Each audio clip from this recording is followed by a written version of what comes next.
po muna tayong magklase o gusto nyo ituloy pa rin ang pagkaklase?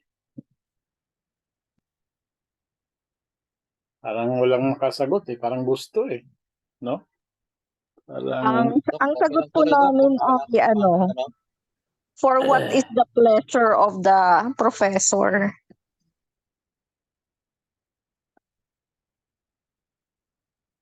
okay, tinatapos pa namin ni Doc Delphine yung yung ating research, what do you call this? Research model. No? Medyo maganda yung yung mangyayari dito mga kapatid. Kasi po just as a parang partial introduction, magtatanong po ako sa inyo muna,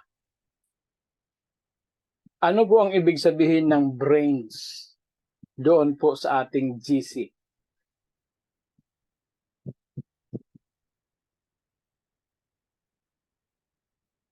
Pag may makasagot, 10 points.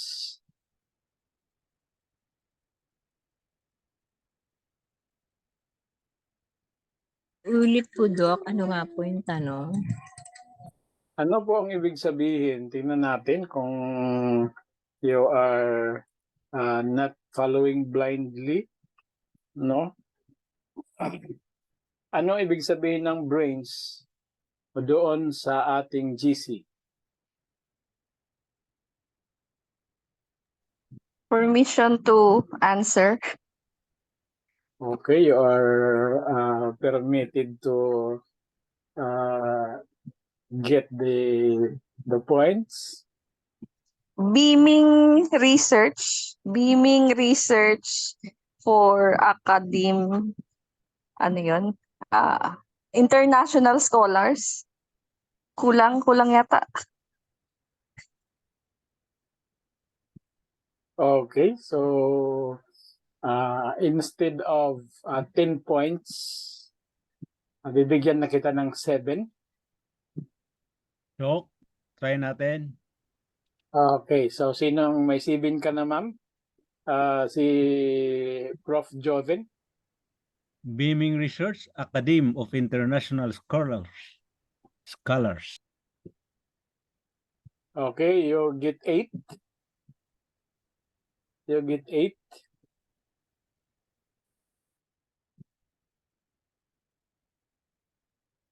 Sayang ng 2 points.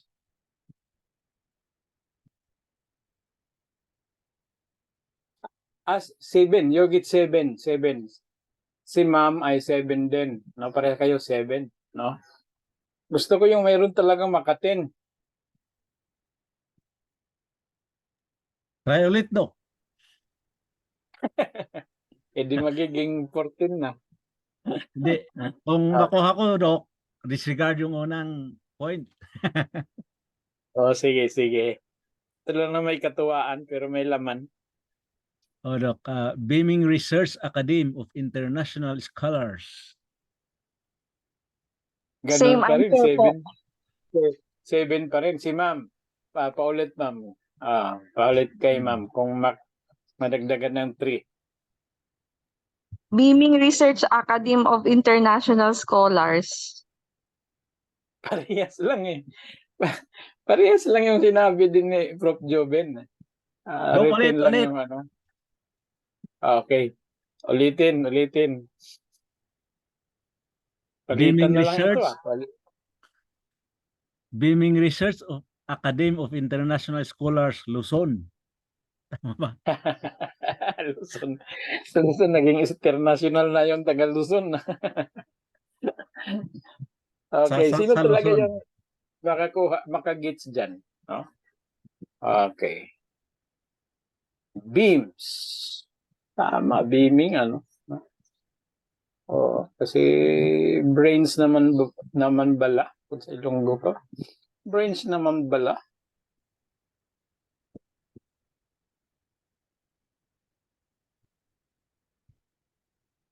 Try. Wala nang gusto mag-try? Hanggang 7 points na lang tayo?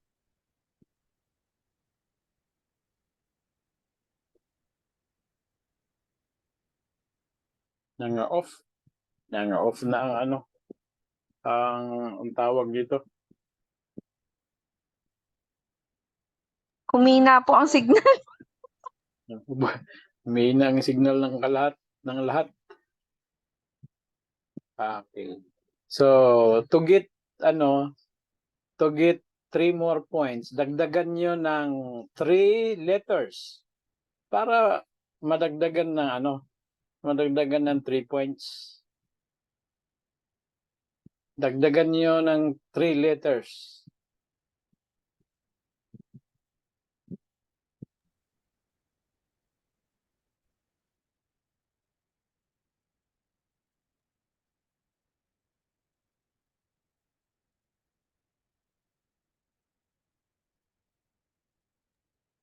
Biglang humina ang mga signal. Magdadagdag sana ako do, kaya lang 4. Ha? Kaya lang po 4. Tatlo lang kailangan ng letters. 3-letter word. 3-letter word. Part ng inyong katawan, no? Ang idadagdag nyo. Game muna tayo, game, para medyo pang-pagising. Part ng inyong katawan, idadagdag nyo. Yung brain naman, part naman din yan. Pero para sa ating definition, sa acronym, ay dagdagan nyo ng isang part ng inyong katawan.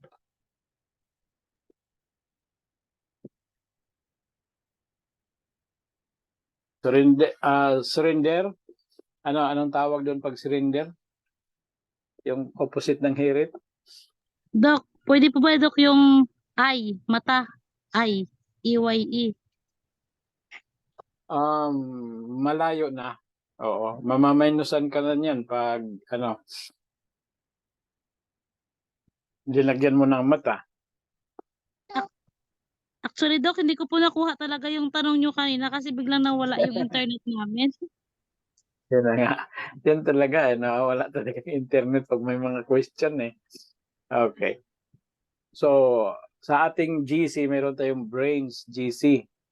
So, what is the meaning of brains? Brains is an acronym. Tumama na sila ni Prof. Joben at Prof. Charlene ng tig 7 points. Para maging 10 points, dagdagan ng 3 points. Equivalent to 3-letter word, which is a part of your body.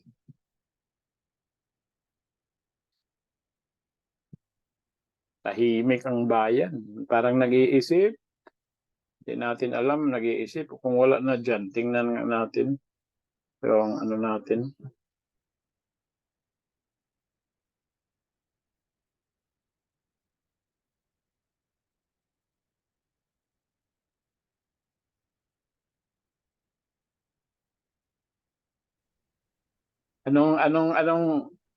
Anong katapat ng hirit? Sirit.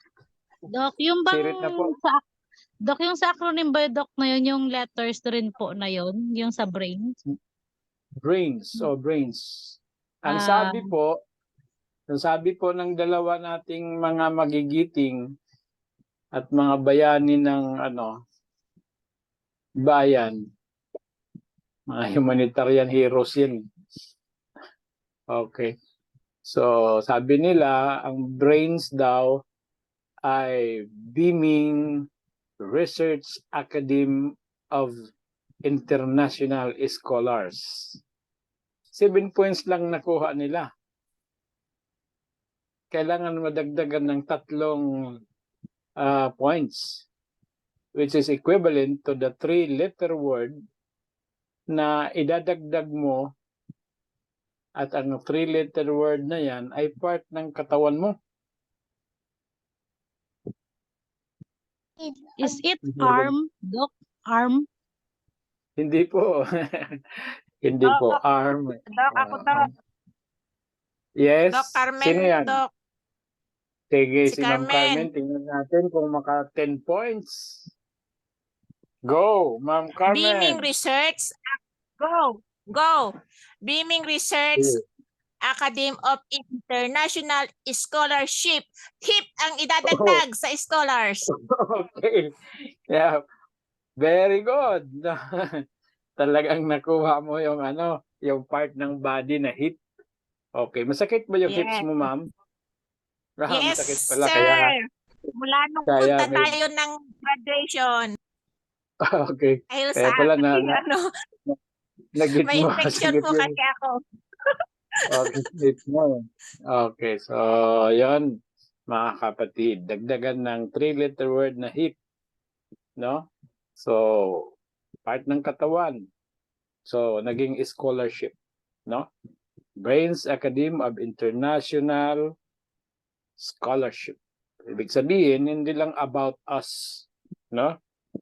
Hindi lang about us as scholars and researchers.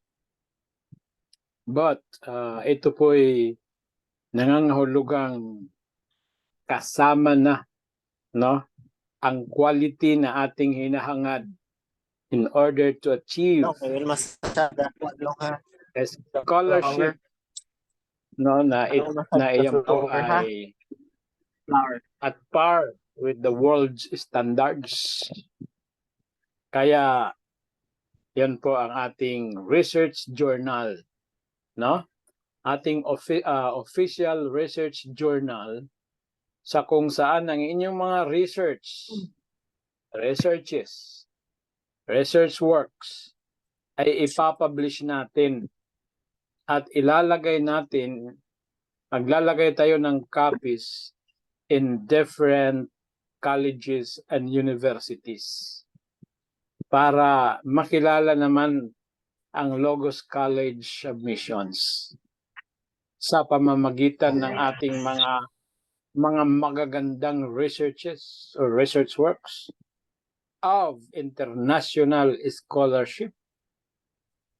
Kaya yung iba, katulad na lang ng ating isang MPTH graduating, no? MPTH IP in progress.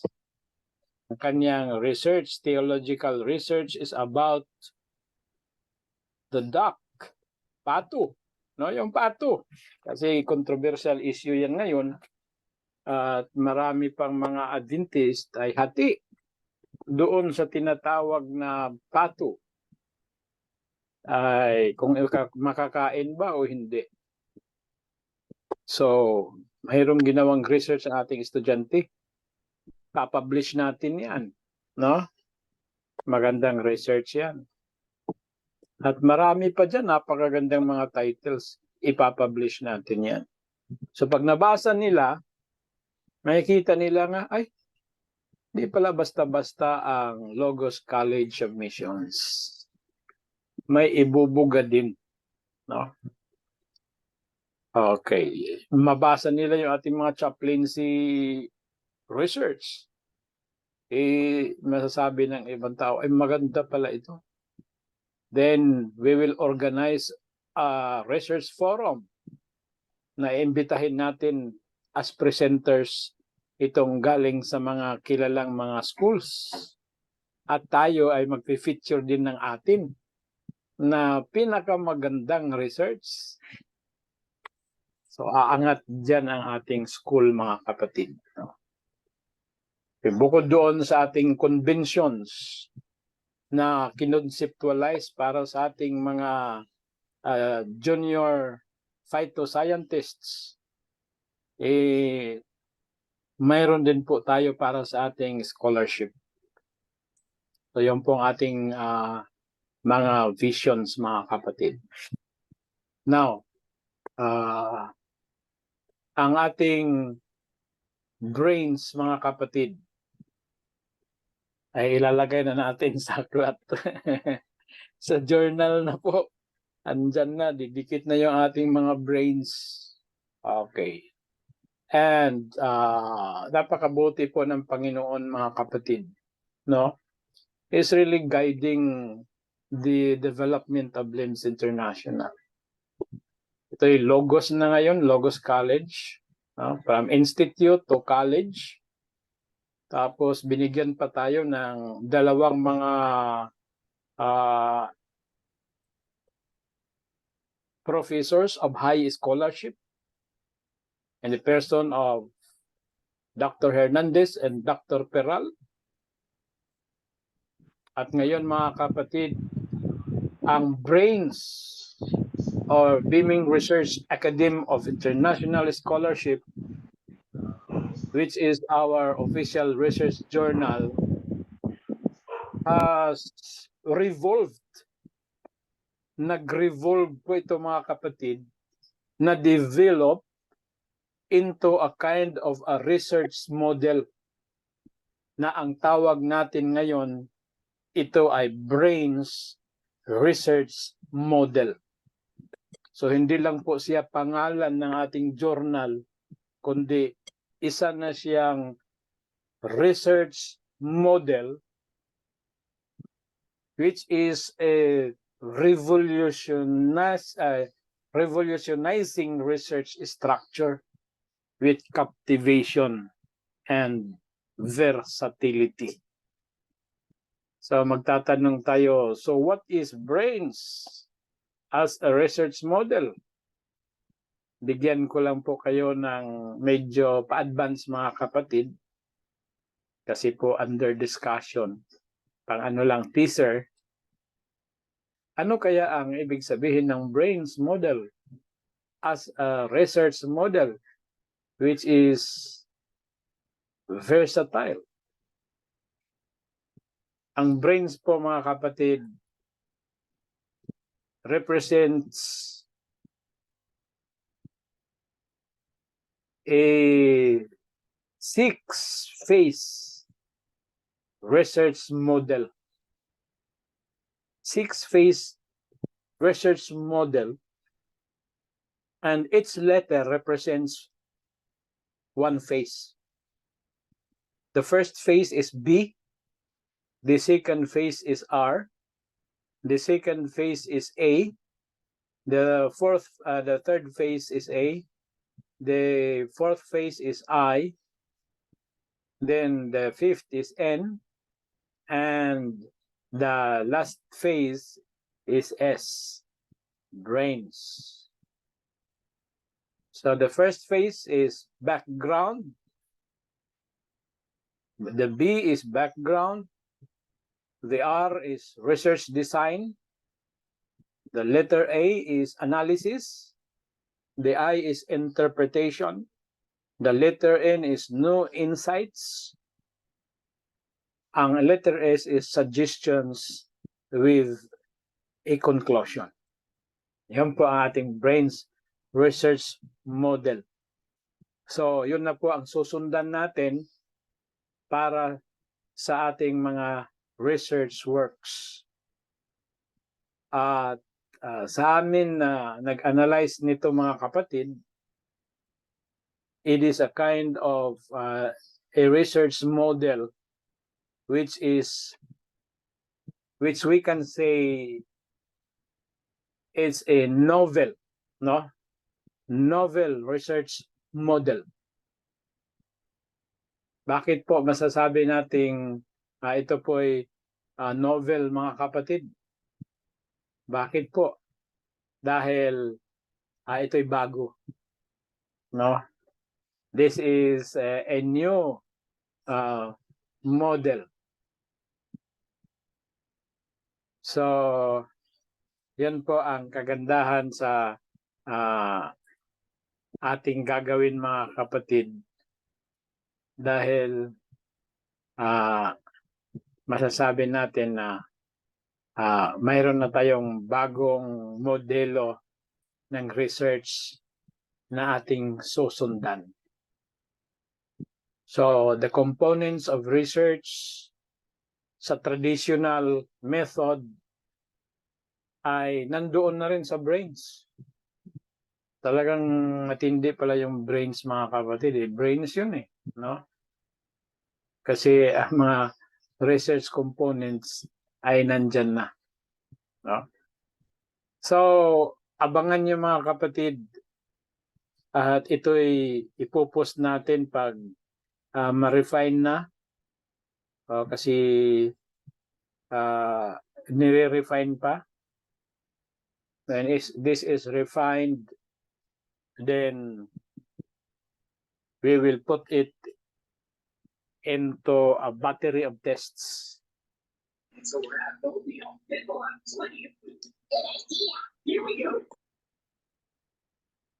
Kasi titingnan natin kung as a research model, talaga nga po bang ito'y mayroon tinatawag na sundanability.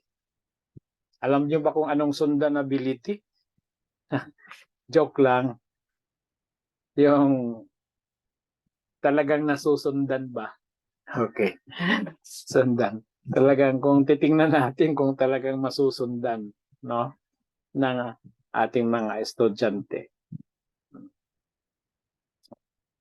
Ako gawa ko lang yun na salita, mga kapatid, wala yan sa English.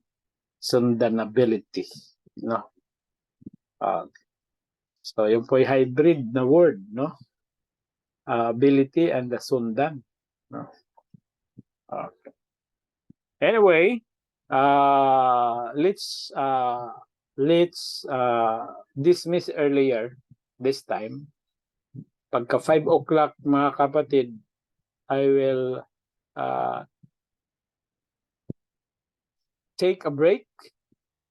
At dahil wala na po tayong kasi ang sunod is Greek Biblical Reading, ay magte-take a break ako, mga kapatid, for the sake of this research model na aming ina-analyze ni Doc Delphine, para masundan at makapagsimula na tayo sa step by step na research. Malapit na ang tawag nito, defense. So hanggang 5 o'clock lang tayo, then you do the assignment.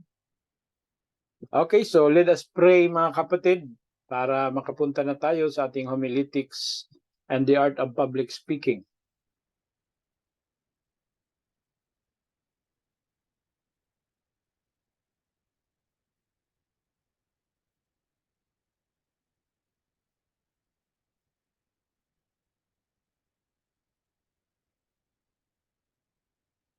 Okay, ilan pa ba tayo, mga kapatid? Ilan pa tayo na nantitira?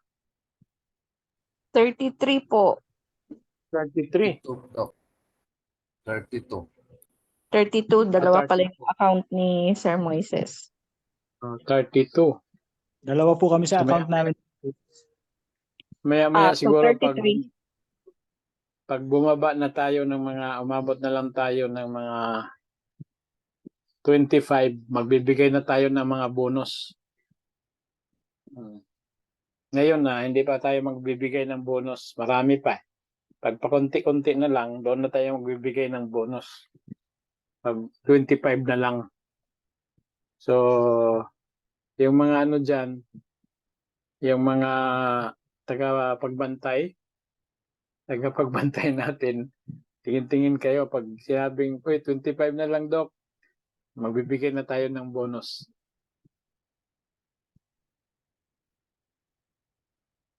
Okay? That's fair, no? That's fair kasi siyempre 25 no? Nag-stay talaga yung 25 to the max, no? Okay, let us pray. Dakila't makapangyarihan naming Diyos Ama na nasa kaitaasan ng mga langit. Maraming salamat na muli po kaming tinipon mo sa virtual room na ito upang patuloy kaming dagdag ng kaalaman para ma-sustain namin yung aming growth mindset. Dahil yun po ay ibinigay mo sa amin sa pamamagitan ni Apostol Pedro ng kanyang sinabing, grow in grace and in the knowledge of our Lord and Savior Jesus Christ. So here we are, pursuing that kind of mindset as a Christian in the category of the priesthood of all believers. Thank you for answering our prayers. In Jesus' name, amen.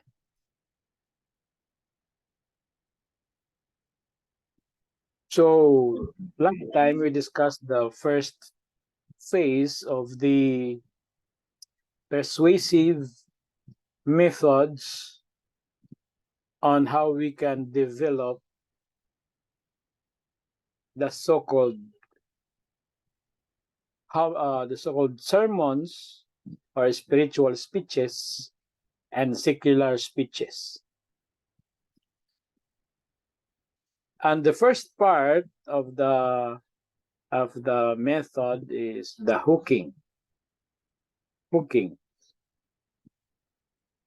Ang other expressions of the hooking is getting the attention of the audience so that they can be connected to our intentional message. Hooking. Now, I give you the assignment to produce a title and create the hooking part. So as a review, we have the elements of the hooking part ay yung pong presenting an startling fact or a shocking incident or reality. The second one is through a storytelling. Short, but attention-getting. The third one is opening the message with a powerful quotation. It may be from a secular speaker, author, or writer, or it may be coming from a biblical writer. A so-called powerful quotation to connect with. Then we can also use in the line of storytelling like anecdotes and quips. No, yung mga one-liner quotation, quips, no? Na mayroong impact. So, yun po ang mga pamaraan how to get the attention. And since I gave you the assignment, ang ating task ngayon is just to discuss the assignment. Magre-request po ako or kahit hindi na ako mag-request, mag-a-ask na lang ako ng volunteer to present the first part of the persuasive speech or sermon, which is the hooking part and the connection, no, to the topic that is at hand. Okay? So, any volunteer? Sino po yung gustong mag-volunteer dyan na parang isa lang yung nag-submit sa akin ng assignment about the hooking.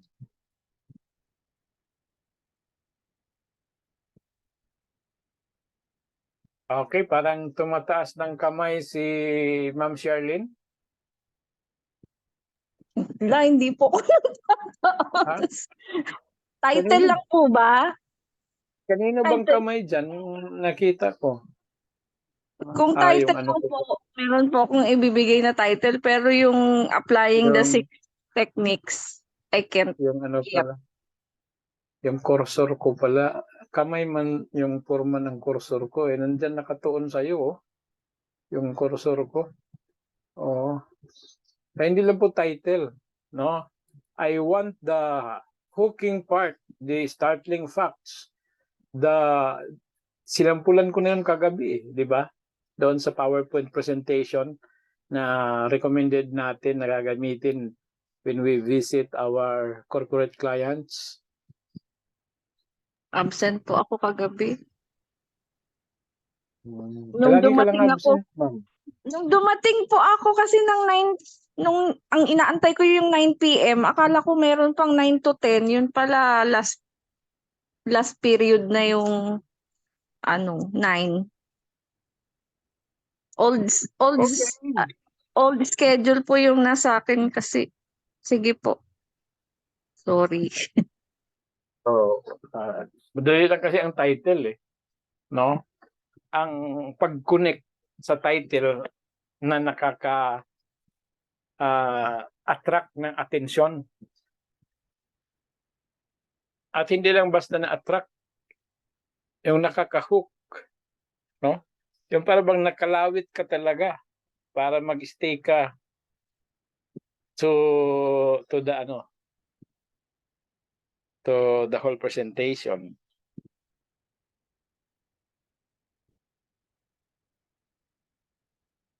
Yung nag-submit sa akin, gumamit ng hooking part, ang kanyang ginamit ay ano nga ba yun? Yung kanyang ginamit Maganda yung ginamit niya. Talagang nakakakuha ng atensyon din. Kaya lang nakalimutan ko kung ano yun. Absent din po kasi ngayon yung nag-submit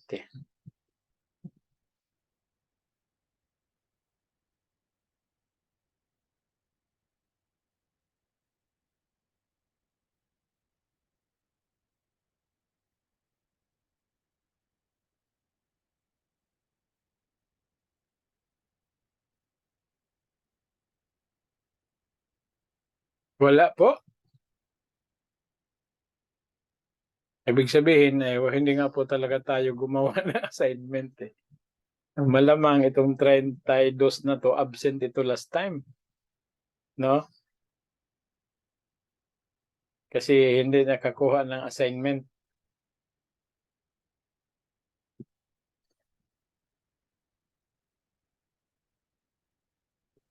Doc, try lang. Total wala namang wala pang nagbo-volunteer para lang makorek. Oh, sige. Brother Jerry, Opo. go ahead. Sige po. Start ko po sa introduction. Okay. Tumayo ka na. Tapos Opo. na yung special number. Nandyan ka na sa pulpito. Boyla. Okay. Ayon sa ating mga doktor ng medisina, Tagalog ito Doc Ayon No sa ating problem. ayon sa ating mga doktor ng medisina, ang magkapatid na kambal, yung tinatawag nating identical twins, ay may halos parehong genetics dahil sila ay nabuo mula sa isang binhi na naghiwalay. Madalas silang magkahawig, may parehong boses at maaring may parehong mga interes, gayunpaman sila pa rin ay mga individual na may sariling mga katangian. Okay? Ngayon, sa pamumuhay natin bilang Kristiyano, kanino dapat tayo hahawig? Kung kaya't brothers and sisters, may tanong ako sa inyo. Ito na po yung hooking points, Doc. Kamukha mo ba si Lord? Or gusto mo bang maging kamukha si Lord? Ayon sa aklat ng Genesis 32, verse 30, nang makipagbuno si Jacob sa isang lalaki, sinabi ni Jacob, nakita ko ang mukha ng Diyos. Gayon may buhay pa rin ako. Mga kapatid, sa tagpong iyon ay nasumpungan ni Jacob ang Diyos at nakamtan niya ang pagpapatawad ng Diyos sapagat siya ay binasbasan ng ating Panginoon. Batid natin na ang kwento ng Jacob at ni Esau ay napakalaki ng kasalanan ni Jacob sa kanyang kapatid na si Esau dahil sa pag-agaw niya ng karapatan bilang panganay. At batid ni Jacob sa kanilang pagkikita na siya'y maaring patayin ng galit na kapatid. Subalit sa kanilang pagkikita na masusumpungan natin sa chapter 33 ng Genesis, siya ay sinalubong ng kanyang kapatid na si Esau at niyakap. Kung atin pong titingnan ang Genesis 33 verse 10, at sinabi ni Jacob, hindi ipinamanhi ko sa inyo na kung ngayoy nakasundo ako ng biyaya ng iyong paningin, ay tanggapin mo ang aking kaloob sa aking kamay, yamang nakita ko ang iyong mukha, na gaya ng nakakita ng mukha ng Diyos, at ikaw ay nalugod sa akin. Naramdaman at natanggap ni Jacob ang pagpapatawad mula sa kanyang kapatid. At mga kapatid, sa tagpong iyon ay nakita ni Jacob ang mukha ng Diyos sa mukha ni Esau na isang mapagpatawad. Kaya nga mga kapatid kong mananampalataya, upang maging kamukha natin ang ating Panginoon ay magkaroon tayo ng Christ-like character na isang taong mapagpatawad. Kaya nga sabi ni Apostol Pablo sa mga taga-Epeso, na matatagpuan natin sa Epeso chapter 4 verse 32, maging magalang kayo sa isa't isa, mahinahon, nagpapatawad sa isa't isa, kung paanong sa inyo'y ipinatawad ng Diyos kay Kristo. Ay lang po, Doc. Okay, napakaganda ng Amen. presentation. Napakaganda ng presentation, no? So you have used actually two hooking elements. Una, nag-present ka ng sabihin natin informative research, no, or result ng research, not so shocking, no, not so shocking, pero still startling, no, ganun pala. Then another thing na ginamit mong elemento, yan tinatawag natin thought-provoking question, na hinango mo rin o kinuha mo rin doon sa iyong sinite na fact or research. Okay. So, you have delivered. Ang glitch doon, kapatid, no, may glitch po siya kasi hindi ka po nakapagbigay ng transition na ma-introduce mo ang iyong topic, no? Ma-introduce mo ang iyong topic. So, ano ba ang topic? Okay po. Okay. Okay, so dumiretso ka po doon sa iyong body, no? Oh. So wala siyang transition na magre-ready ng mind nila, no? Magre-ready ng mind ng audience para yun na nga, transition para sa para sa susunod na slide, kumbaga, no? So, yun lang naman, pero maganda po, no? You get 10 points today. Okay. So, i-improve na lang, no? Pagkatapos ng anong mukhaan, mag-push ka ng konti, huwag diretso-diretso. Kasi you are throwing a thought-provoking question. Let them respond in their mind for around 2 to 3 seconds, no? Doon po yung tinatawag na the virtue of silence papasok. Then mag-iisip sila. Tirahin mo na sa transition. Sa transition, doon na introduce ang topic. Pwede mong sabihin, kaya mga kapatid, ang dadalhin ko sa inyo, ang ating pag-aaralan ay blah blah blah. Yan na po ang title ko, anong title na ngayon. So, in fairness, maganda ang iyong maganda, and you get the timing. Okay. Yung good morning, magandang umaga sa inyong lahat mga kapatid. Ako'y nagpapasalamat sa Panginoon na binigyan itong pagkakataon na makarating dito sa ating iglesia. At yung po mga kapatid ay okay lang po yan kung first time ka lang na bumisit.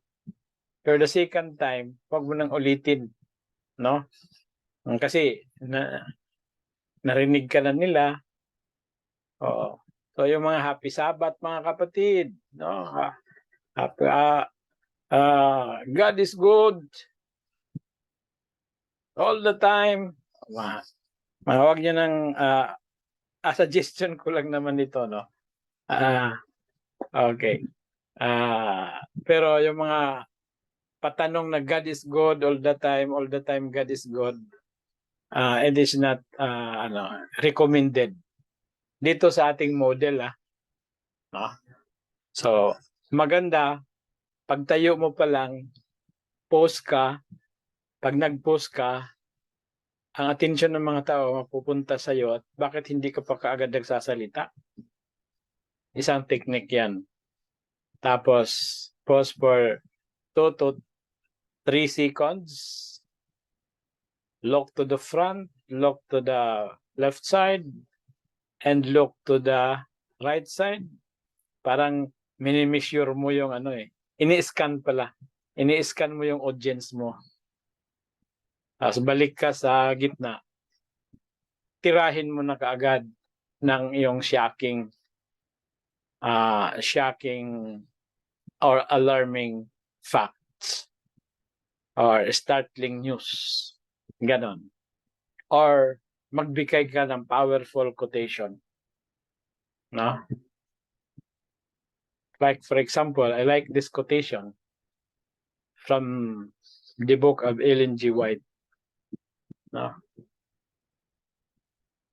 Ito po yung ginamit ko as an introduction when I presented a study na ang mga audience ko ay mga Baptist and evangelical ministers.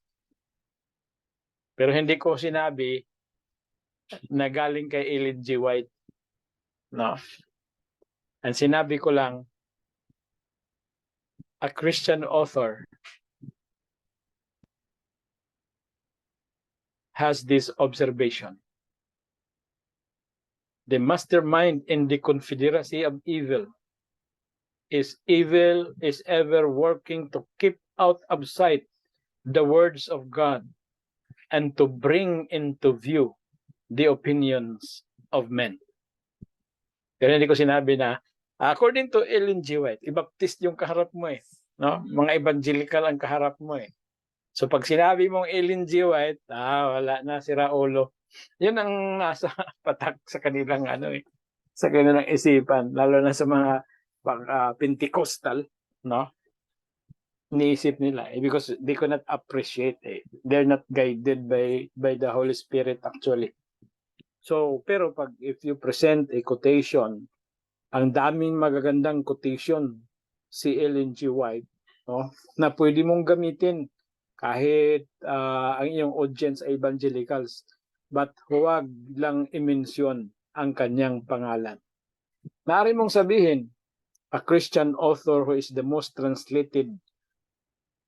one of the most translated authors in the world said, birahan mo na ng Ellen G. White quotation.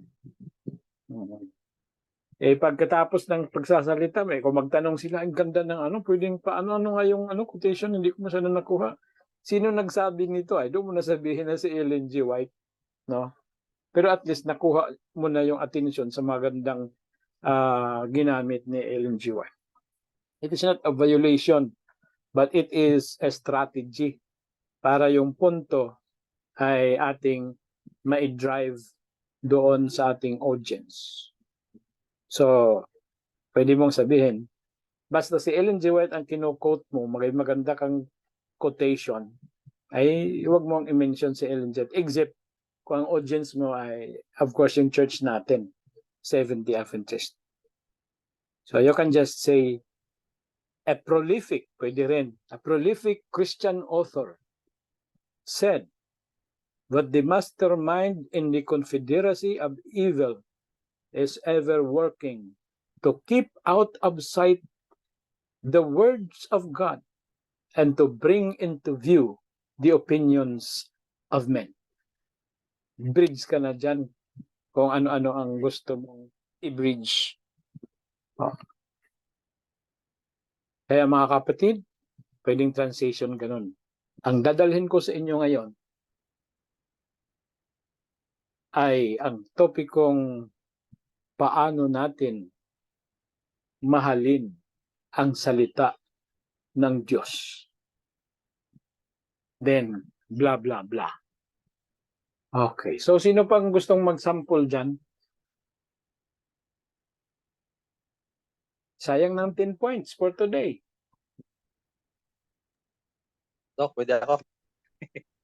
Okay, si Brother Henry. Okay, 10 points Opo. is at stake. Sige po, Dok. Yung aking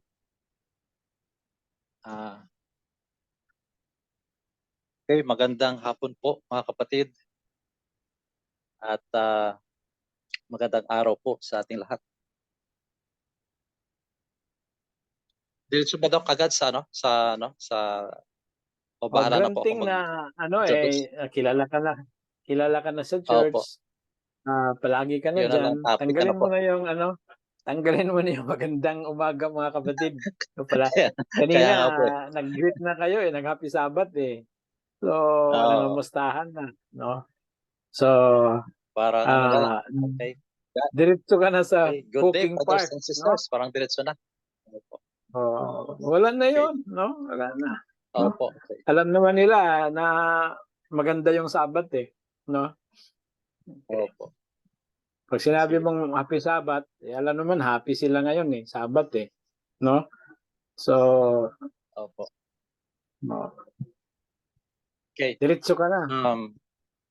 Okay. Okay, ito po, yung parang kumbaga Publish, opo. okay. Tapos na yung umawit, bumaba na yung tapos tumayo ka sa inyong upuan as a speaker. Nandyan ka na ngayon sa pulpito. Ano ang sasabihin mo?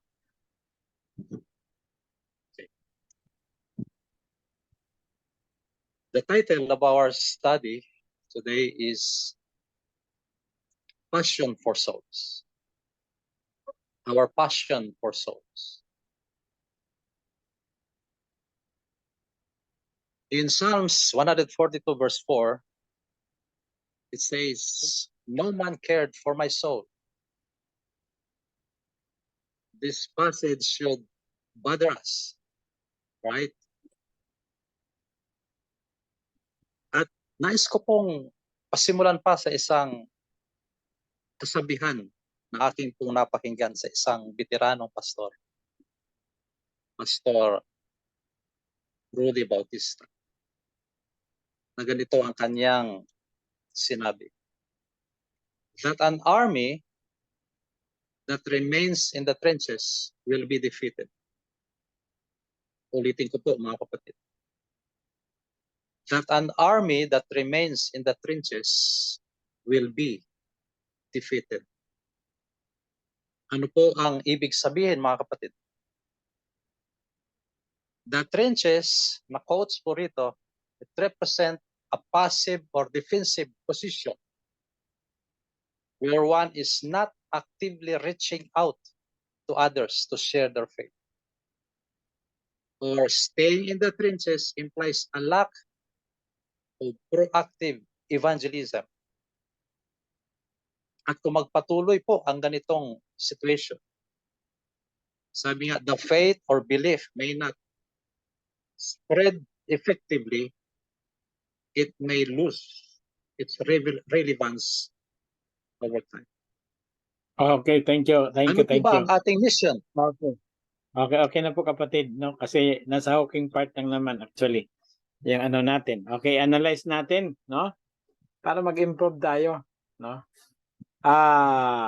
Ang glitch mo as far as our model is concerned, no? Okay naman 'yon. Yun naman ang usual na ginagamit.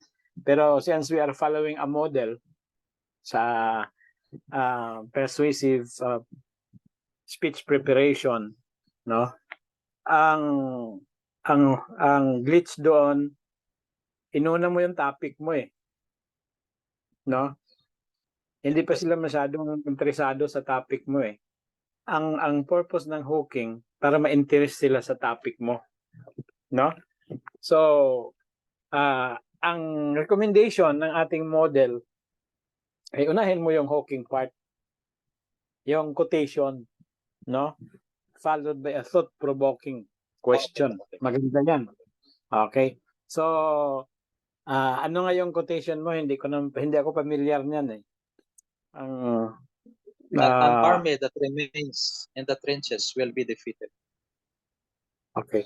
Yung po ba ang may-ari po ba ng quotation na yan, ng salitang iyan ay si Pastor Bautista? Siya ba yung author niyan o kinote niya lang din? Kinote niya lang din yan, Pastor. Narinig ko po sa kanya. So you make an effort, i-google mo, i-type mo yung words para mahanap mo kung sino yung author. Except kung ang audience, sila po ay mga fans ni Pastor Bautista, no, pwede mong gamitin ang pangalan ni Pastor Bautista. Pero kung hindi naman sila fans ni Pastor Bautista, huwag mong, kahit hindi mo na i-mention yung si Pastor Bautista eh. Kasi pag nag-mention ka ng personality, dapat ang personality niyan may value doon sa audience. No? For example, matagal na nilbihan as a church pastor. Pwede yan kasi may value eh, no, sa kanila. Okay. Pero kung nandoon ka sa simbahan nga, hindi nga nila kilala kung sino si Pastor Rudy Bautista eh. so hindi masyadong epektibo ang gagamitin ng kanyang pangalan. So you go directly to the author, no? The army that remains in the according to, for example, kasi hindi ko naman alam kung sinong author niyan, sabihin na lang natin si Victor Hugo, no? Pagtayo mo, tingin sa unahan, tingin sa kaliwa, tingin sa kanan, huminga ng malalim ng konti pero hindi halata, then bitiwan mo na ang yung hooking part, no? According to Victor Hugo, the army that remain on the trenches would be defeated. Pero si Victor Hugo ay atheist yan eh. Prince atheist, hindi masyadong angkop yung niya, yung quotation pag siya magsabi niyan eh. Pero kung siguro si Winston Churchill o di kaya si Napoleon Bonaparte yung nagsabi diyan about battle yan eh. No? So tingnan mo kung sinong nagsabi.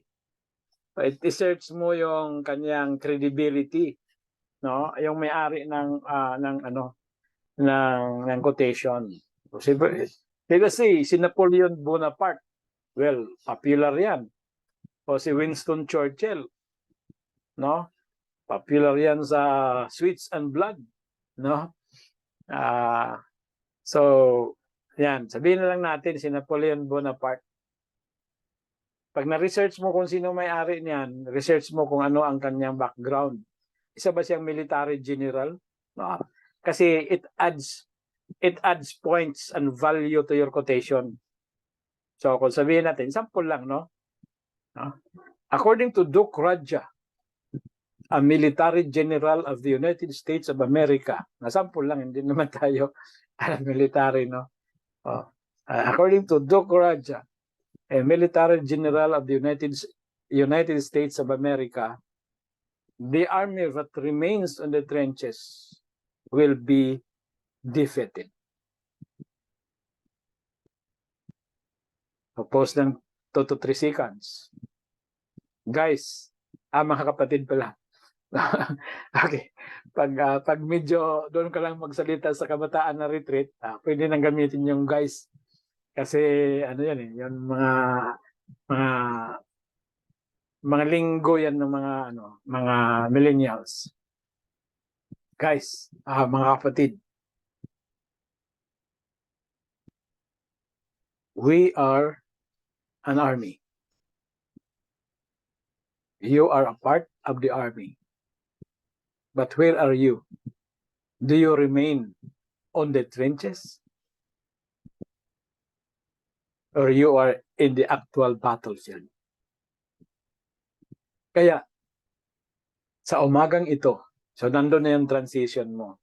Kaya sa umagang ito, dadalhin ko ang topiko, o pwede mo sabihin, ang ating pag-aaralan ay kung paano tayo maging matagumpay na mga sundalo ni Kristo.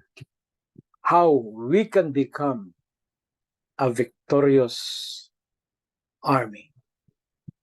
Then, pasok ka na. Okay, so yun po ang tinatawag hawking part, mga kapatid. Nakuha niyo yung point? Yes. Okay, so you throw a beautiful quotation, powerful quotation, ang tawag doon, no? Tapos ang kinote nyo ay hindi basta-basta na tao, may merong experience doon sa sinasabi mo. So mayroon tinatawag credibility. Then you make the transition, no? So yung pagpo-post, mga kapatid, technique po 'yan, no? Technique po 'yan para ang kanilang atensyon ay nakafocus sa iyo. Hinihintay nila ang sunod mong mga salitang ibabanat eh, no? So yan po ang technique, mga 1 to 3 seconds. Pag nagtanong ka ng question, that is designed to provoke them. Example, statistics. According to a certain study, for every 107-day Adventist youth, only 5 read their Bible daily. And 25 read their Bible once or twice a week. And around 70 read their Bible at least once a month or never read the Bible at all. Mga kapatid, if this is the case in our church today, I should say that the Seventh-day Adventist Church is not going to die, but it is dying now. Why? Negligence of a personal Bible study is a symptom of a dying Christian. Kaya ang pag-aaralan natin ngayon ay nakafocus sa 2 Timothy chapter 2, verse 15. Basa. Ikaw na yung bumasa. So, yun po ay mga estilo, mga kapatid. No, na nag-present ka ng startling facts, startling statistics, nagkaroon ka ng transition, pasok ka doon sa topic mo, then blah, blah, blah. Nakuha niyo, mga kapatid? Yes. Parang tahimik, walang signal. Mahina ang signal. Opo, Doc. Dina-digest po, Doc. Bakit? Medyo, maano ba? Para bang mais? Okay, so yun po, mga kapatid, ang mga style, no? Okay. Another, no, you can use a poem, a beautiful poem, na yung para sa kanila sa isip mo ay bago, no? Pwede rin gumamit ka ng poem. Sample, no? Sample. Let's try to do a sample, okay? Poem.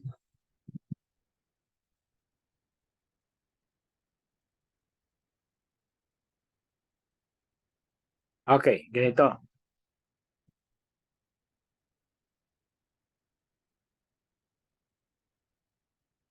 I would like to start by sharing with you a poem. And it says, "We are our Lord's last message, written in deeds and words. But what if the type is crooked? And what if the print is blurred?" Mga kapatid,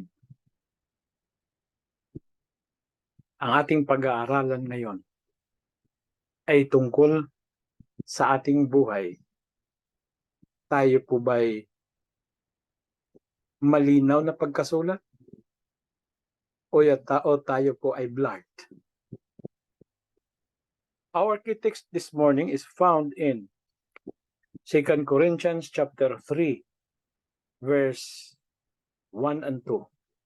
It says, "For we are the living epistle." You are the living epistle, written in our hearts, known and read of all men. Then, blah, blah, blah. So, your poem, a beautiful poem, then, binigyan mo ng magandang transition, then you go to you introduce your topic, you introduce your key text.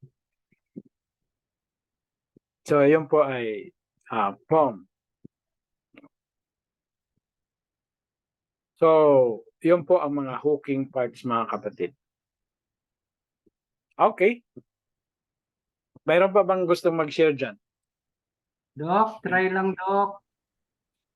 Okay, so Brother Joey ko. Brother Joey. Yes, Doc. It is about evangelism. Yung topic is 11th hour. Okay, 11th hour. Sige. Okay. Tapos na yung awit, no? Umana na. Kumanta na yung special number mo. Ang mamatay ng dahil sa'yo. Ay, sample lang naman yan. Okay, tayo ka na. Tayo ka na. Okay. Sino po sa atin ang nakasubok ng mag-participate sa auction? 9 years ago, ako po ay merong business na tinatawag na sideline po ito, at ako ay kasama sa mga nagbibid sa mga auctions. Ito po yung aking part-time business.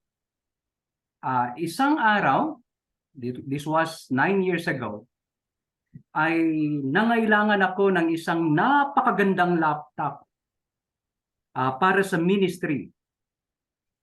And during sa auction, ay merong isang napakagandang laptop, but the worth of this laptop was about 60 to 70,000 during that time. Again, it was 9 years ago. And so what I did is that I talked to the bidders. I befriended them and told them that I needed so bad this laptop for the ministry. And you know what happened? When the auctioneer announced for this particular item to be auctioned, I raised my hand, actually just a finger, with the amount of 8,000. And after that, nobody bid anymore. And so the auctioneer closed the bidding, and I got this laptop worth 60,000 to 70,000. My friend, the auctioneer is very sharp. Ito po'y parang meron siyang eagle's eye, na kahit na konting angat lang ng iyong daliri o kamay o ikaw lang ay kumindat sa kanya, the auctioneer will automatically consider it as a bid. So the bidder should be very careful not to have unnecessary movement during the auction, or else he or she may be called for a particular bid, and it's dangerous if you don't want the item. So ito pong ating topic ay napakaganda sa umagang ito. Sa gabing ito rather.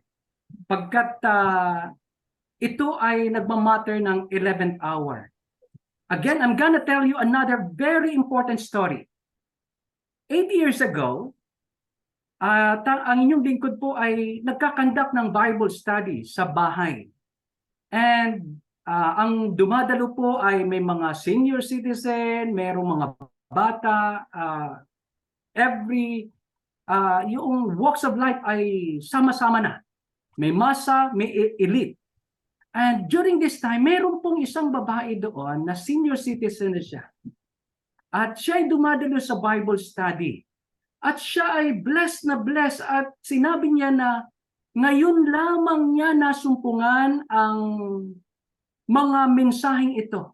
Na sana'y noong pang maaga, noong pang siya'y bata pa. Bakit ngayon lang niya natutunan ang mga katotohanan ito? You know what? Nung matutunan niya na ang mga Diyos-Diyosan pala, itong mga ribulto ay hindi pa dapat sinasamba, binasag niya, itinapon niya ang mga bagay na ito. And every time na tayo'y magkakaroon ng Bible study, ito pong senior citizen na ito ay naghahanda ng kanyang damit. Before yung date na nakaset ng Bible study ay siya ay naghahanda ng magandang damit dahil feeling niya ay makakarap niya si Jesus sa pamamagitan ng paglalahad ng magandang balita. You know what? What's so sad is that hindi pa umabot yung araw ng Bible study dahil siya nagpi-prepare. Isang araw po sa kanyang pagpi-prepare po ng mga damit niya upang maka-attend siya the following day. Napagod siya at siya po ay inatake sa puso. Ang ating text po na ating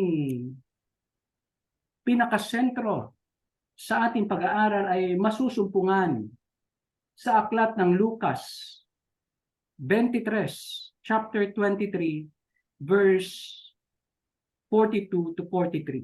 Ang sabi po dito ay ganito. And he said unto Jesus, Lord, remember me when thou comest into thy kingdom. And Jesus said unto him, verily I say unto thee, today shalt thou be with me in paradise. Tapos na, Doc. Okay. Maganda po yung karanasan, no. Mayroong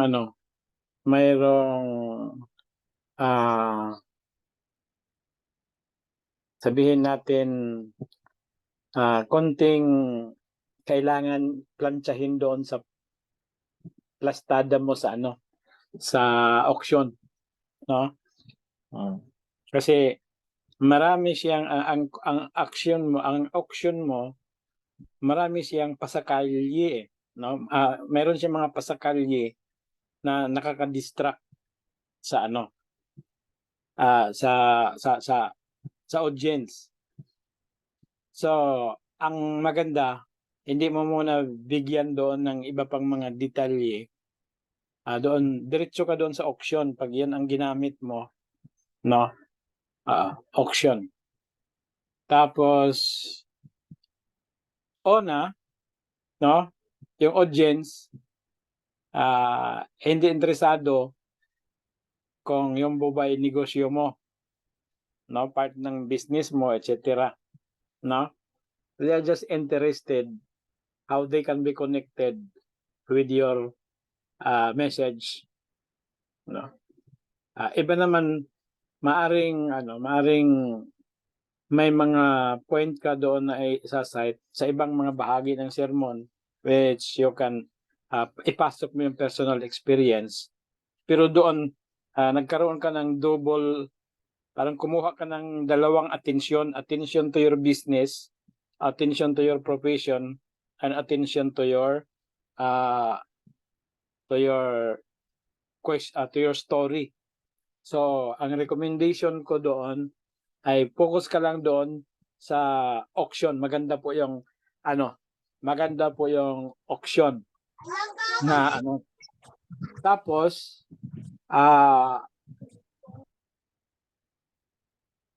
faulty po yung auction, no? Kung i-analyze natin, so baka yung iba ay nakaka-relate din, no?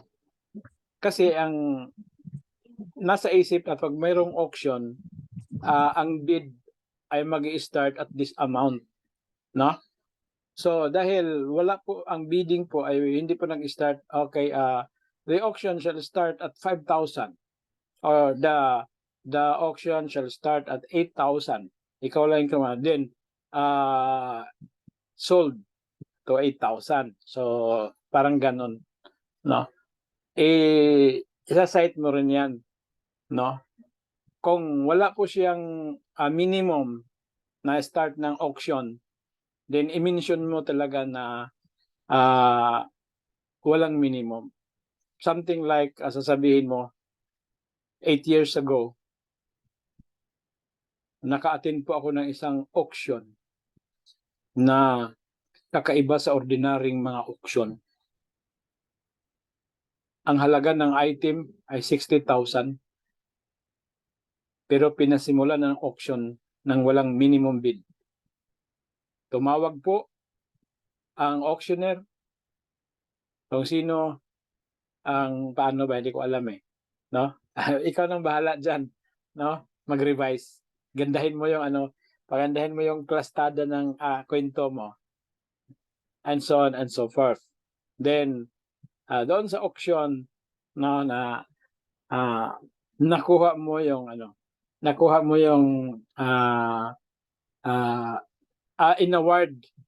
inaward sa iyo yung yung laptop that is worth 60,000, pero nakuha mo lang ng 8,000.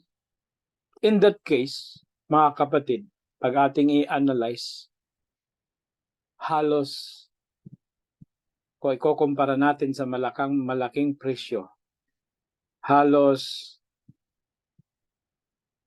sa halagang 8,000 for 60,000, halos libre na lang na nakuha ko yung laptop. Pero mayroong malaking halaga na hindi lang halos libre, kundi libreng ibinigay ng Panginoon sa atin. At yun po ang buhay na walang hanggan. So doon siya na-fit, kapatid. Kasi po, ang emphasis ng kwento mo ay presyo. No? Presyo and value. Okay. So, para sa akin lang, doon ako nakuha ang attention doon sa value, sa contrast ng value at saka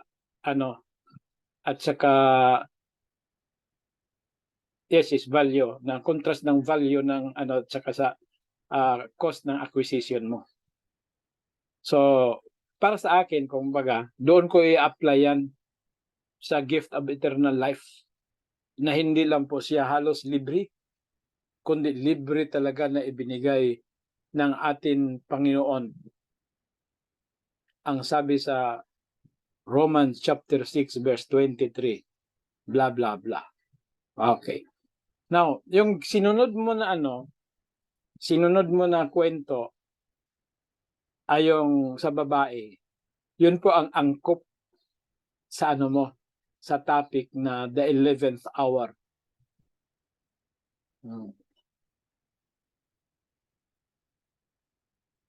So, gagawa ka na lang ng bridge kung paano mo i-fit yung untimely, sabihin natin, yung kanyang pagiging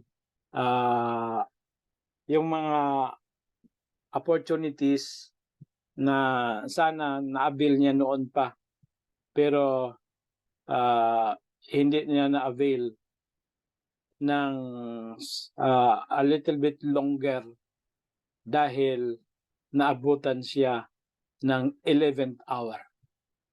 So, kung yun ang emphasis mo, hindi niya nakuha because ang mga benefits and opportunities because dahil naabutan siya mga kapatid ng 11th hour.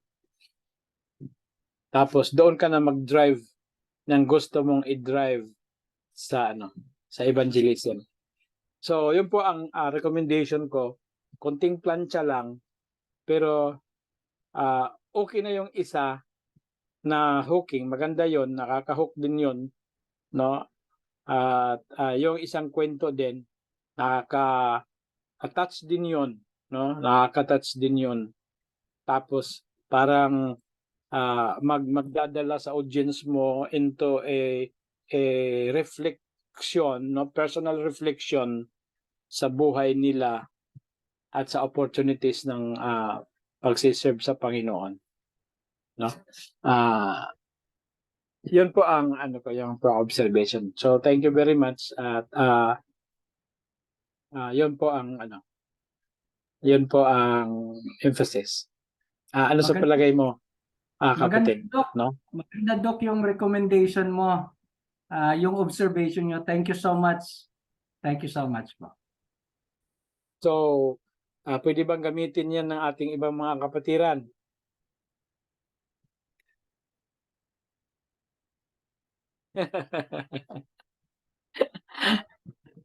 Hindi.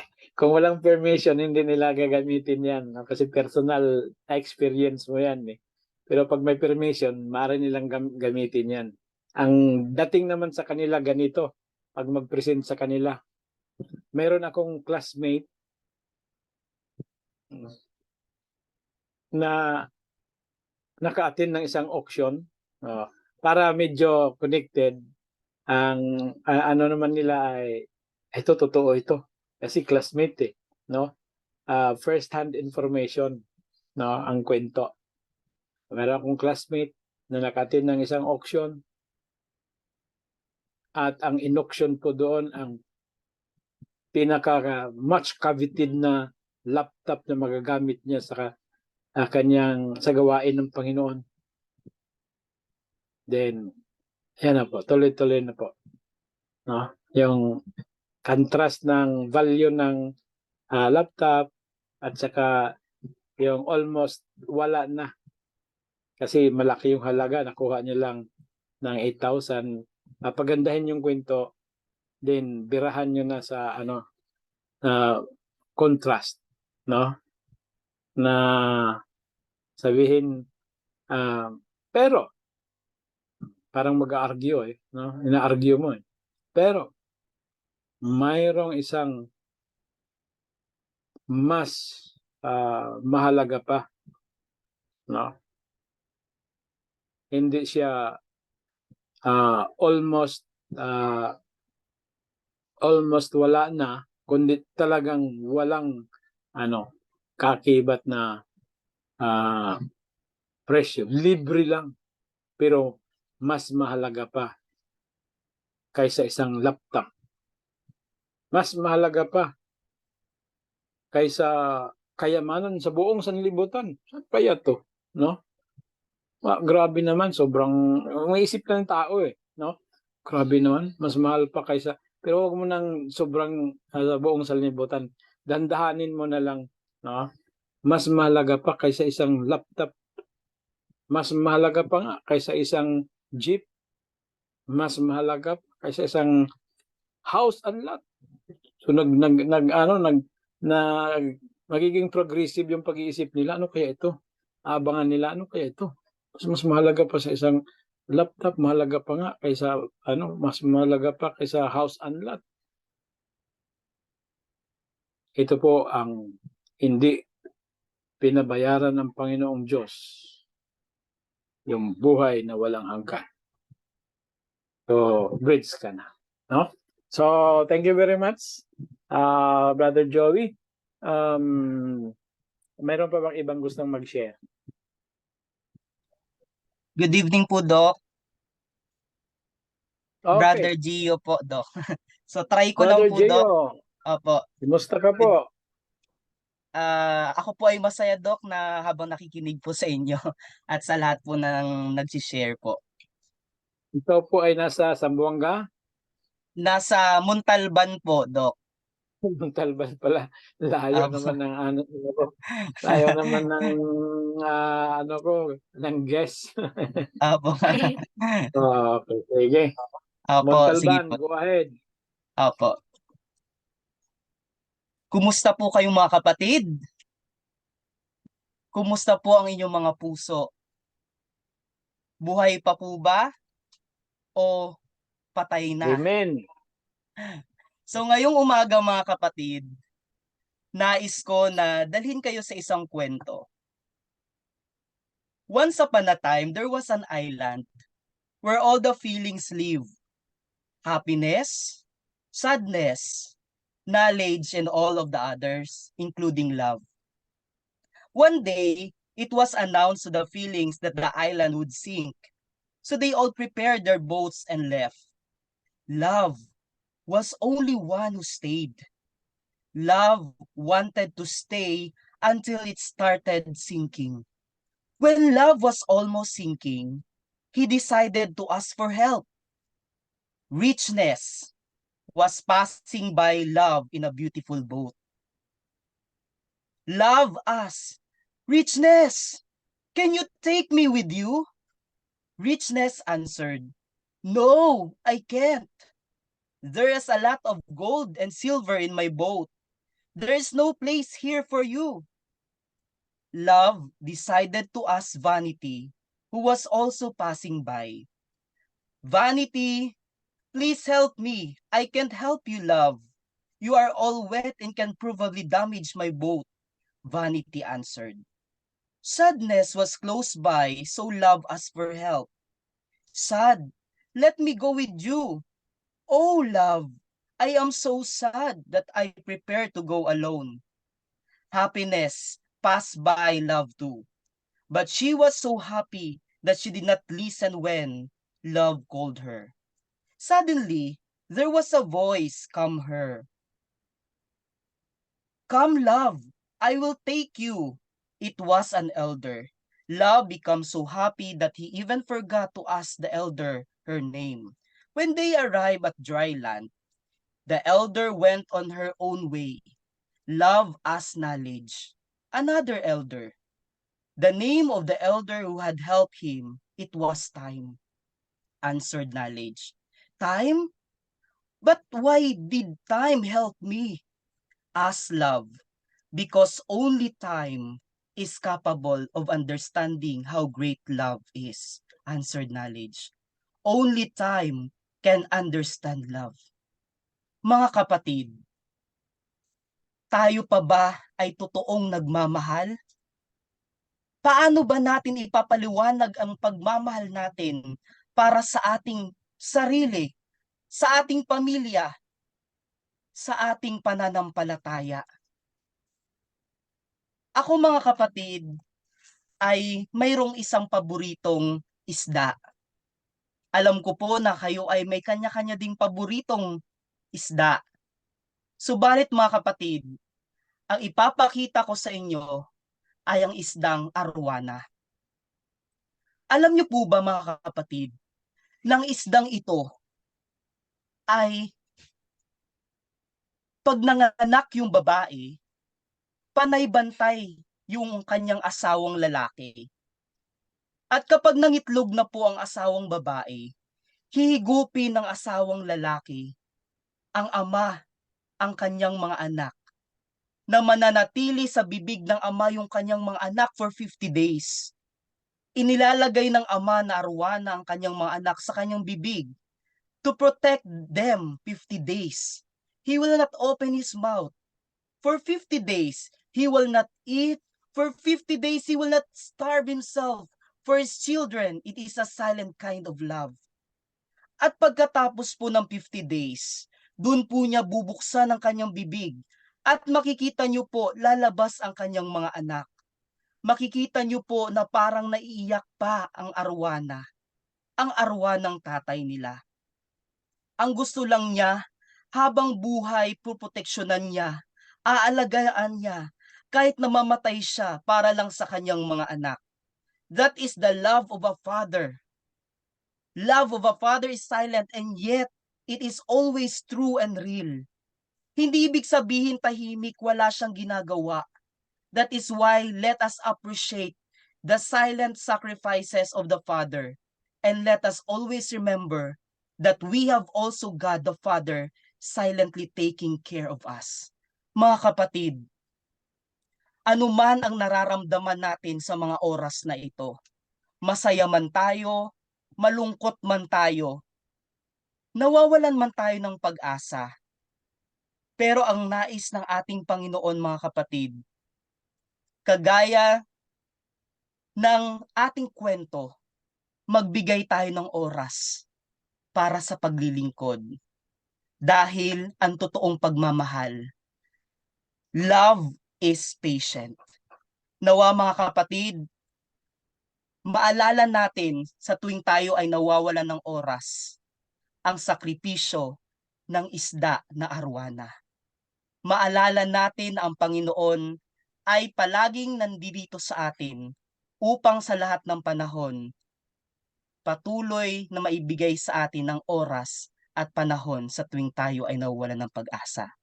Ngayong gabi mga kapatid, nawa mabuhay tayo sa pagmamahal at mabuhay tayo na mayroong liwanag sa ating mga puso.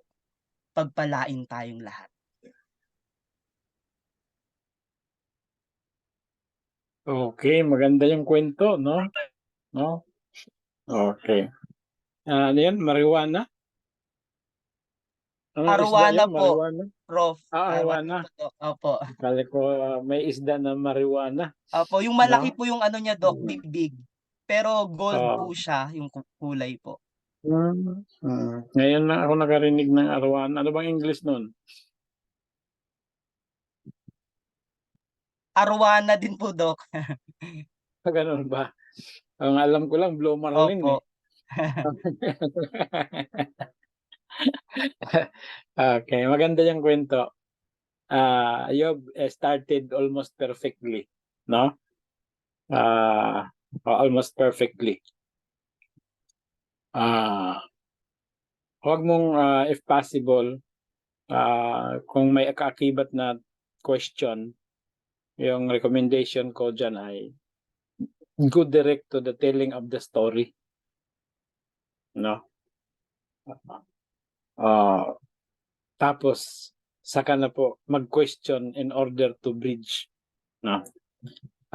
Ang pag tinanong ka, kapatid, kung sino ang bida sa kwento, sino ang bida? Ang love o ang time? Pareho po, Pastor, dahil yung totoong nagmamahal po, yung time. So ang bida yung time. Si elder po, no? Ang elder po. Now, suggestion ko konting revision sa except kung English, no? Pero pag gamitin mo sa ating sa Bisaya sa Bisaya, sa Tagalog na paraan, you can do personalization, no? Personification. Ipe-personify mo yung mga love, ano pa yon, happiness, etc. No? By using the word si, no? Sa Tagalog na si. Pero si love, si happiness, si etc. So ipe-personify mo yung yung mga na yan, yung mga qualities na yon, no? Yung mga mga traits, etc.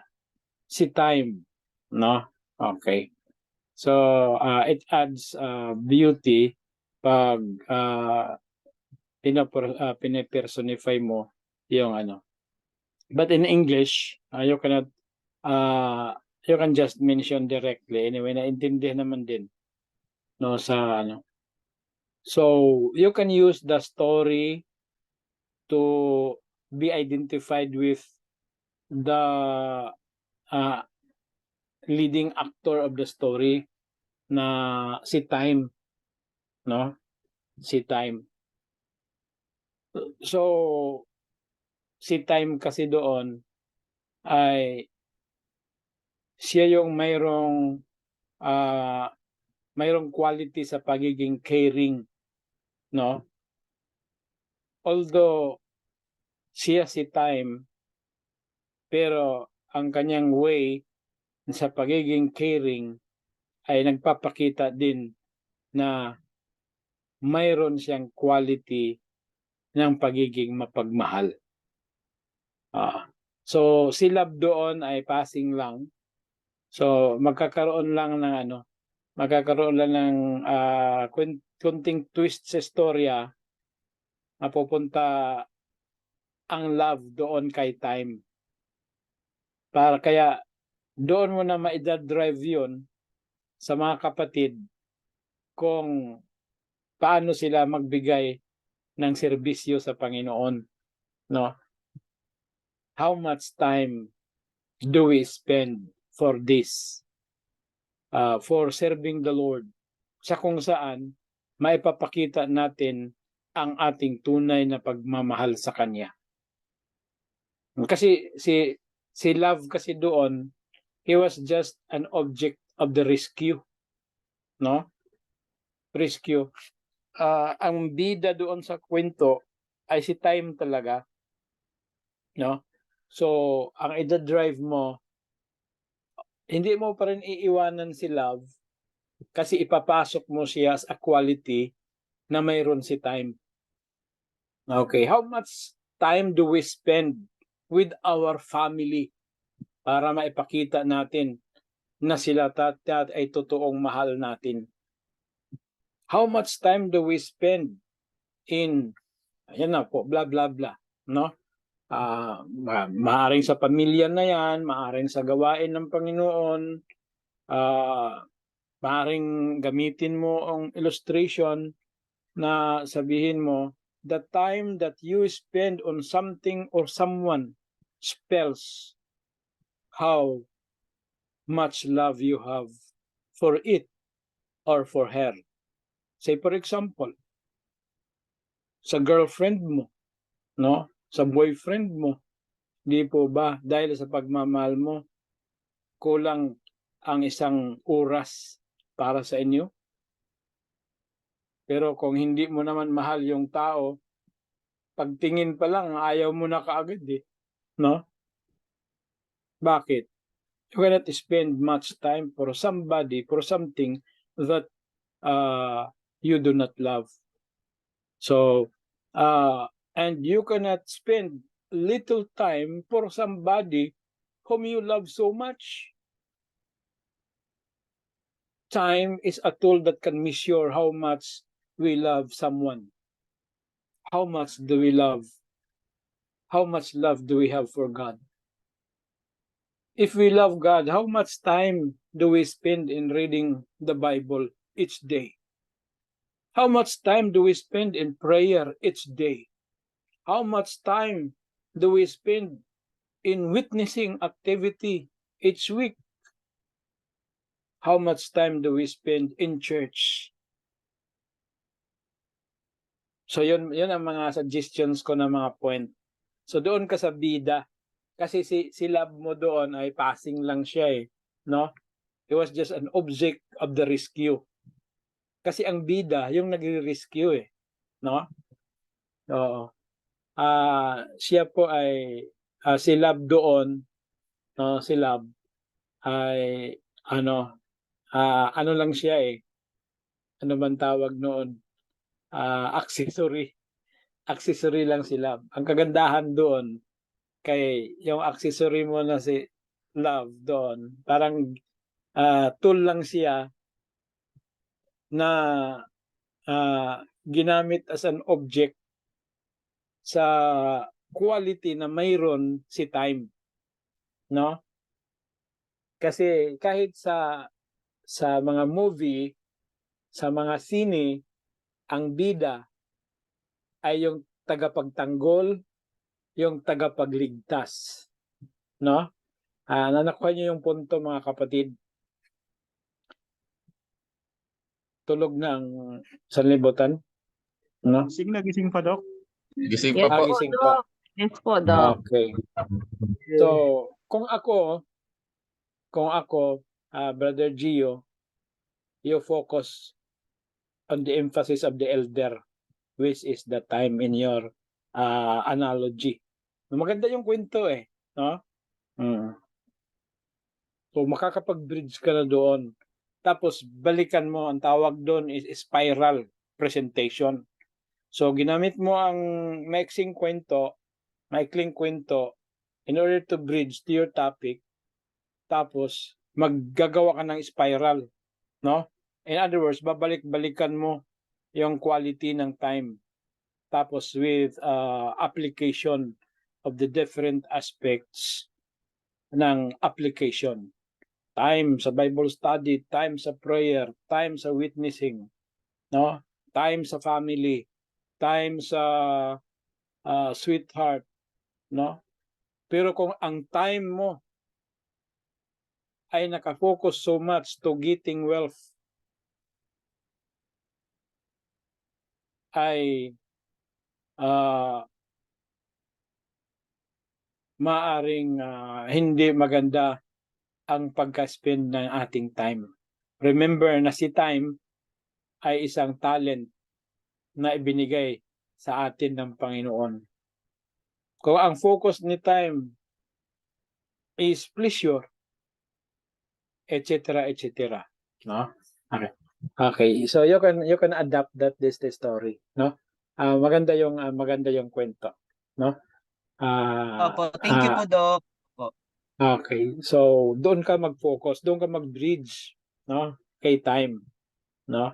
Kasi ang audience, ang nanonood ng sine mo, no? Nakapokus doon siya kay time eh, kasi si Time yung bida eh. He's the leading actor of the movie. So siya po yung palaging pag nawala si Time doon sa kwento, paglabas ng mga tao sa sinihan, lito. Ba't biglang naman nawala si Time? Sayang naman, no? Ang bait pa naman ni Time, no? Biglang nawala sa kwento si Time. Nawala yung bida eh, no? Okay. So dapat ang naalaala nila ay yung bida. Ganun naman talaga yung ano. So, yun po ang ating recommendation, mga kapatid, no? So, thank you very much, Brother G. Maganda yung kwento mo eh, no? Opo, thank you din po, Doc. At saka yung arwana mo, pag meron kang magagandang yung arwana mo, maganda kasi eh, no? Gamitin mo lang sa isang emphasis. Na huwag mong ubusin ang lahat ng mga magagandang sa isang kwento lang, sa isang pasada lang. Gamitin mo sa iba na namang mga sermon mo, no? Okay. Kasi yung arwana mo ay pwede mong gamitin sa tinatawag na sa dedication, sa care, sacrifice, mga qualities.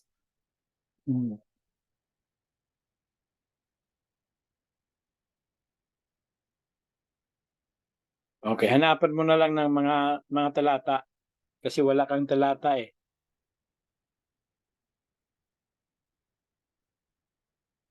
So doon ka siguro mag-focus sa virtue, no? Yung sinabi ni San Pablo, sinabi ni San Pedro. Okay. One more. Baka mayroon pang gustong mag-share dyan. Kasi gusto nating himay-himayin ng maayos yung cooking part para hindi natin makalimutan. So, dito sa ating part na to, ang ginagamit natin is as a introduction no part ay yung how to get the attention. Kaya again, we're discouraging, no? Hindi naman sinasabing okay lang din naman pag gusto niyo talagang mag-greet ng Happy Sabbath, good morning, pwede lang naman din, no? Magandang umaga sa inyong lahat mga kapatid. Tapos you go to the kwento. Pero ang recommended natin is tumayo ka, tumingin sa gitna, tingin sa kaliwa, tingin sa kanan. Balik sa gitna, bigay mo yung startling fact o thought-provoking question o yung quotation o yung kwento.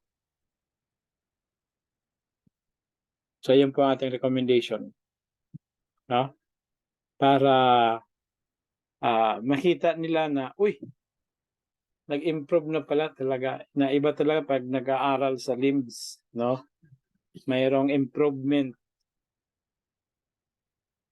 Nag-i-improve yung performance, lalo na sa pagwali. Sa Bisaya pa. Lalo na sa preaching part. Okay, so wag mong kalimutan mga kapatid. Quotation, story, startling fact, shocking event. Yan na po, yan na po yung mga bridge, introduce the title.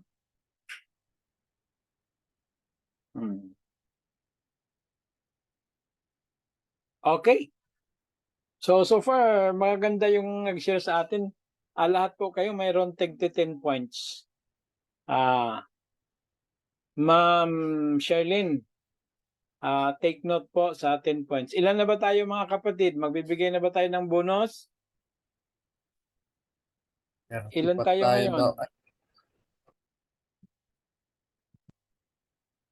31 Ilan tayo po. ngayon? Pamigay, Doc. Praise the Lord. 25? 31 po. Wala pang bonus kasi 31 pa eh. 31 pa lang eh. Sayang, no? Okay.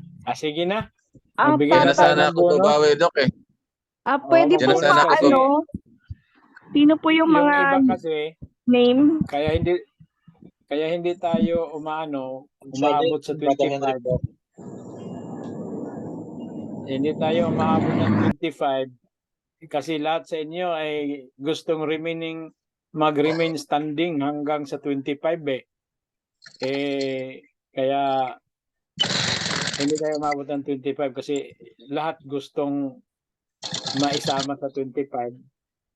Hindi nakarating sa 25, 31 pa rin. Kaya bigyan Doc, natin ng bonus, 5 points. 5 points bonus. So yung Doc, may naka 10 tanong po. points, 15 points. Sige, tanong. Usually, Doc, yung sermon, yung pinaka-the best ng ilang minuto po ba dapat talaga? Depende sa nagsermon. Kung boring yung sermon, mahaba na yung 20 minutes. Pero kung maganda naman yung sermon, ay okay na yung 45 minutes. Huwag naman yung 1 hour. Kasi 1 hour at 30 minutes, parehas lang yung point na idadrive mo except kung ang purpose mo is to inform.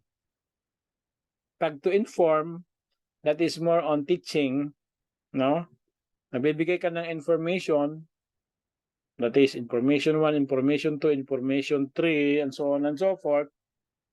kahit 1 oras, 2 oras, marami kang information na i-share, okay lang yun. Pero if you just want to give a lesson, no, a certain point that they are going to act, no, 30 minutes is already enough to drive the point. So you can inform and you can also persuade, you can inspire, no. Pero kung ang presentation mo ay hindi masyadong captivating, no, tapos 1 oras ka pa, talagang matutulog yung mga kapatid, no. So ang gagawin mo na lang diyan pag hindi masyadong puno ng mga napaka-interesting yung presentation mo, magdala ka ng baril, mga kapatid, no? Magdala ka ng baril sa pulpito. Tapos pagtayo mo, sabihin mo, mga kapatid, pag may nakita ako na natutulog, babarilin ko. Okay. Joke lang, mga kapatid, na. Okay, so yan po, no. Doc, meron po kasing time na pagtayo mo pa lang doon sa pulpit, yung Tulog na. yung mga kapatid natin parang nangihina na. Kumbaga, parang nawala na sila ng spirit. Tulog Kaya, na. pwede po ba, Doc, na halimbawa ay biglain mo sila ng Happy Sabbath? Pwede rin po ba, Doc? Pwede naman, pero common na yan eh. Common na yung Happy Sabbath eh. Kanina pag umaga, nag-Happy Sabbath na sila ng Happy Sabbath eh. Kasi minsan, Doc, pagka ganyan, napasagot din sila nagugulat din sila. So, try mo lang kung nagugulat eh. Kaya paano kung hindi sila magulat? Yun lang. Okay din yun. No? So, thank you very much for that question. Hindi ko sinasabing huwag kayong mag-Happy Sabbath. Pwede ko sinasabing huwag kayong mag-greet ng good morning, magandang umaga. Ang nire-recommend ko lang kung ano ang ayon sa ating ating model, no, ng paggawa ng speech that starts with attraction, no. Okay, thank you very much. Let's request Brother Wawi to lead us in prayer. Brother Wawi or Sister Nova? Kasi hindi naman natin alam kung sino eh. Kung Wawi, parang lalaki. Kung Nova, babae din. No? So, brother and sister. Brother Wawi and Sister Nova.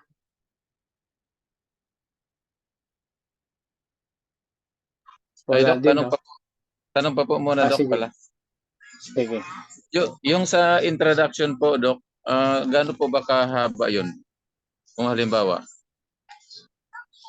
2 to Kasi 3 minutes or 3 to 5 minutes. Pero huwag lalagpas ng 5 minutes. Ang recommended lang talaga, mga kapatid, 3 minutes. So, maglalaro po siya sa 3 minutes, 3 to 5 minutes. Okay. Parang ganito lang. Pinakamahaba na po yun, Doc.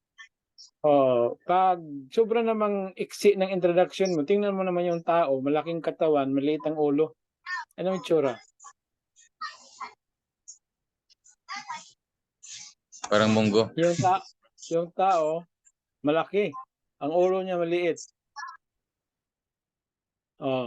Another naman, ang laki ng ulo. Ang liit ng katawan. Kasi mas mahaba pa yung introduction kaysa body. Okay, another, okay naman yung ulo, okay naman ang katawan, ay ang conclusion naman ay ang iksi, parang hindi masyadong kaaya-aya kasi bigla na lang nagulat ka na lang, tapos na pala, no? Nagulat ka, ay, tapos na pala. Parang unano, no? We're not, hindi natin naman inaano yung mga unano, pero we're just describing na yung mga examples, no? Dapat hindi malaki ang ulo, insakto lang sa katawan at saka yung mga paa, legs pala, no? Para tawag naman dyan sa English ay symmetrical, no? Okay, yung introduction mo 5 minutes, ang delivery mo ay 20 minutes, conclusion mo 3 to 5 minutes, ayos na yung 30 minutes. Or kung aabot siya ng 45 minutes, you have 5 minutes na introduction, then you have 35 minutes sa yung body, then you have 5 or to 10 minutes to make the summative conclusion and then make an appeal. Kasi pag nagpaawit ka mga kapatid, appeal song, abot ng 10 minutes ang iyong conclusions with the appeal. Kasi ang average length ng isang awit ay 3 to 5 minutes.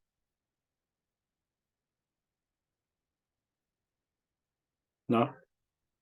Tapos, walain na nyo yung practice ng appeal song na hindi naman appeal. Parang nagmukhang closing song lang eh. No? Ang appeal song ay related doon sa message mo.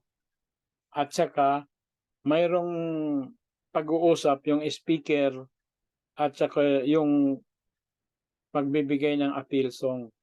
Ang practice ngayon sa ibang mga simbahan, no, na napapansin ko, mayroong appeal song pero hindi naman related doon sa sa message, parang separate na siya na part. Dapat ang appeal song ay konektado sa message.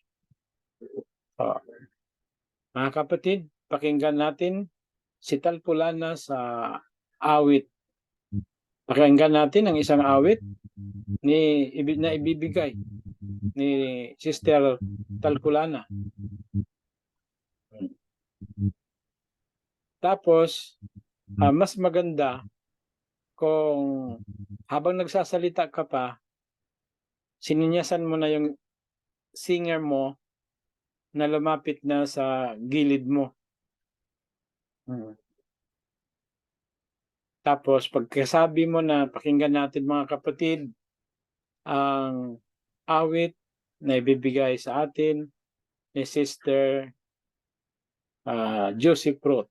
Okay. So, aawit na siya. Napag-isip-isip mo ba ang buhay mo? Bakit ka inilagay sa mundong ito? Tapos towards the end, papasok ka na. Doon ay papasok mo yung mga salita mo sa appeal. Tapos papatayuin mo na, papataasin ng kamay kung anong gusto mong appeal. Na ang appeal kasi is an action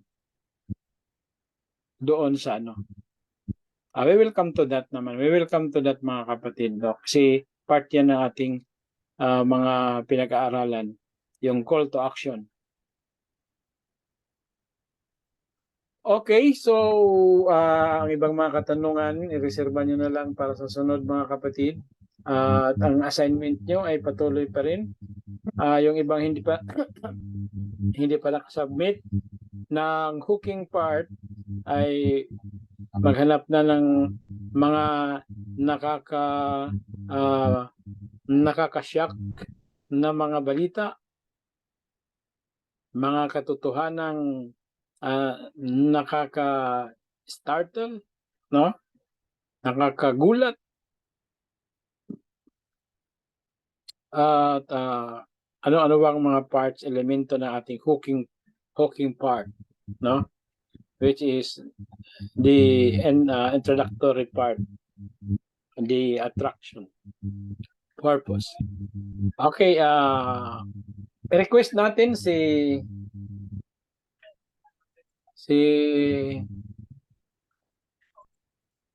Chaplain Chris Sanchez for the closing prayer. Chaplain Chris? Okay, sir. Okay po tayo. Salamat po, Panginoon, sa oras pong ito na kami po inyo pong ginabayan sa aming pong pag-aaral. Mga po ang aming panapakinggan sa paggabi nito ay maging kalakasan at patuloy pong gamitin ang bawat isa amin upang maging mahusay na inyo pong tagapagsalita at magapagbigay po ng mensahe. Salamat po, Panginoon, sa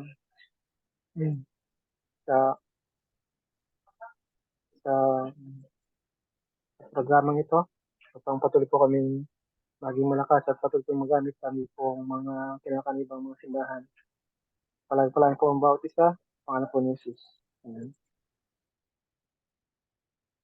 Amen. Okay. Amen. Thank you very much mga kapatid. Sa Salamat po, next Doc. Sunday na lang tayo mag-Bible, Greek Bible reading. Kasi meron pa kaming mga tinatapos na mga projects